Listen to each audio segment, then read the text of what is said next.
in piecemeal. If you listened to the whole speech, I said I know nothing about it in terms of I was not involved in the formulation of that policy. I was not involved in its implementation. That is why I meant I know nothing about it. Because if you are not, I was in government, I was deputy president, but I was not involved in the ADANI deal to that extent. I went ahead to say, but Kenyans are opposed to it. Kenyans are speaking against it, and therefore I am against it. At that time, because I was in office, there is what you call the principle of collective responsibility. I was still the deputy president, President William Ruto. So there are certain things then I could not say, because I was still his deputy. There is still that, relationship. But later on, I have now the opportunity to say what I need to say. I have many things I can say now, but that time I was giving what I needed to give. And I said I was clearly, that matter did not come before the cabinet committee that I chair. It went straight to cabinet. Were you in cabinet when it came to cabinet? Yes, I was. What discussions were there about ADANI? I cannot give discussions in cabinet because I'm still bound by the Official Secrets Act. I wouldn't diverge in detail as to what happened in cabinet because that would be irresponsible on my part. But what I can say is that I was opposed to it. And at my own time, privately, I was able to sit with the president and say this is not right. It's a ripoff to the people of Kenya. It is not tenable.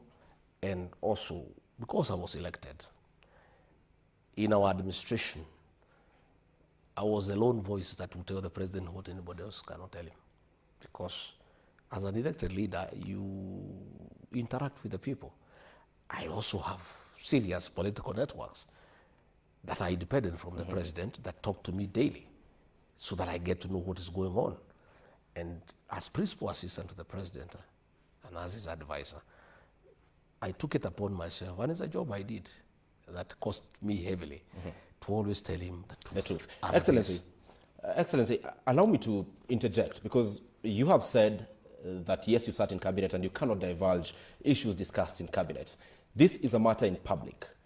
This is a matter already addressed by the head of state when he announced that cancellation at the National Assembly and the Senate when he made his State of the Nation address. You certainly owe it to the people of Kenya to tell them that this is what the country was getting into in ADANI.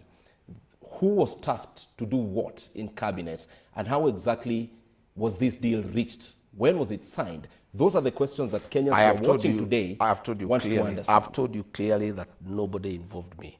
Had it come to the cabinet committee that I chair, I would have had all the details because that is a very exhaustive forum that I used to chair. I will be able to get to know from the beginning to the end. But cabinet is basically formality. And certain things, president will decide they come direct to cabinet without coming to the cabinet committee. So are you saying, because you gave us a track record of how many cabinet subcommittees you chaired while in office. This was at a time when some quarters were saying you did not perform as deputy president. Are you saying that in the many committees you hosted or you chaired of the cabinet, this did not come out? ADANI did not come. Did the Social Health Authority come out? Yes, it did. In the subcommittees? Yes, it did. What was your position on it? My position then, as it is today, is one, it was hurried. And there was no sufficient reason to move hastily from NHIF to the new program.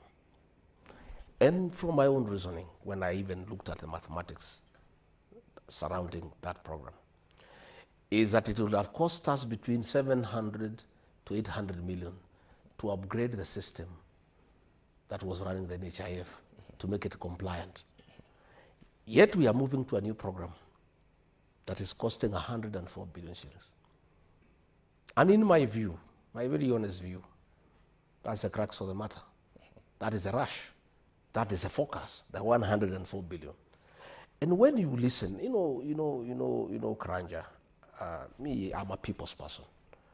And probably many people thought that I'm a rebel within government. I was not a rebel. I was a deputy president of a popularly elected government that is answerable to the people. And in my view, we in government are the employees of the people. And the people are your employers. And their opinion counts. And you cannot dismiss what they think and what they feel. And that is why even members of parliament were accusing me of intimidating them when I told them to listen to the ground during the Finance Bill 2024. It's because myself, I do listen to the ground, and I take time to listen to what people are saying. If you listen now to patients, they are going through hell. One, in NHIF, you would pay 500 shillings for the whole family. Maybe say you have your wife, and maybe say 2 children like myself. 4 of us will pay 500 shillings for the ordinary people. Now, in this new program, it's each individual. So you find people having a problem with that. Number 2, you find that the private hospitals have not embraced this program. The program was rushed before all the stakeholders were brought on board. So you find that you have been deducted money in your pay slip. Then when you go to a hospital of your choice, you cannot be treated. And that is the frustration that the people of Kenya are going through. And I am a very strong believer that your employer is ultimate.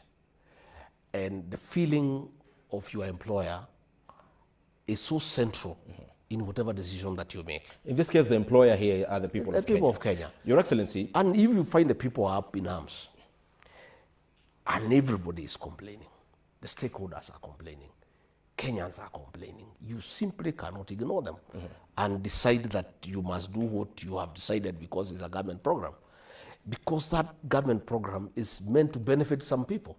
And if the beneficiaries of that program are uncomfortable with its implementation, with its component, with the way it is being rolled out, you have a responsibility as a leader who is elected all the time to take into consideration the views of the people. This responsibility you had when you chaired the cabinet subcommittees in which the shift from NHIF to SHA came. And for Kenyans who do not understand the workings of government, many of whom are watching today, you may need to tell them, if indeed it's true that you did not agree or you said it was rushed because it came to a cabinet subcommittee you chaired, how did it end up in the cabinet? You're the second most powerful person. Cabinet will work on policies. The issue is not the policies, the implementation. In terms of timelines, in terms of the transition, it's now